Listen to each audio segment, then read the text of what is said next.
video na to? Breaking news! Watch! Manananggal natagpo ang lengthwise and cut!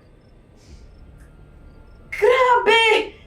Hindi ako makapaniwala posibleng mangyari to. I will share this!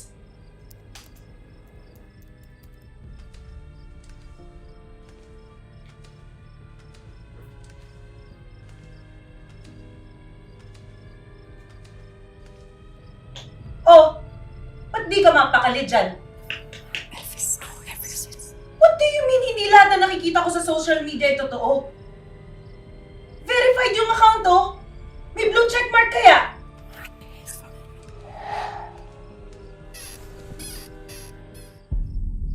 Ah!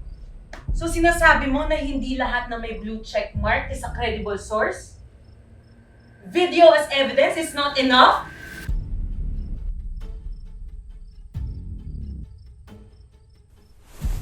Anong splice yung video?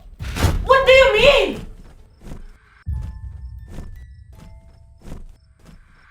Sabi ng kalahati mo, parang normal ah. Fake news yan. Ang pagkakaroon ng blue badge o checkmark ay hindi nagsasaad na ang post ay maaring tama. Pero, hindi nangangahulugan na ito'y kapani-paniwala. Kaya tandaan ang SIFT o SIFT method. Stop! Huwag agad mag-like, mag-comment o mag-share. Investigate, mag-browse at tignan ang nilalaman ng source. Find other coverage. May iba bang nag-uulat nito? Pinapakita ba ang post sa parehong paraan? Pagkatapos ay i-trace ang mga pahayag, sinasabi at media sa orihinal na pinagmulan. Kagaya ng manananggal, ang laman ng social media ay maaaring hati-hatiin din.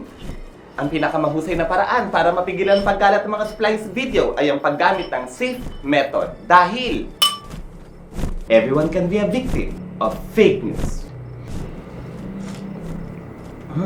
Sarap ng sabaw ah. Saan gawa to?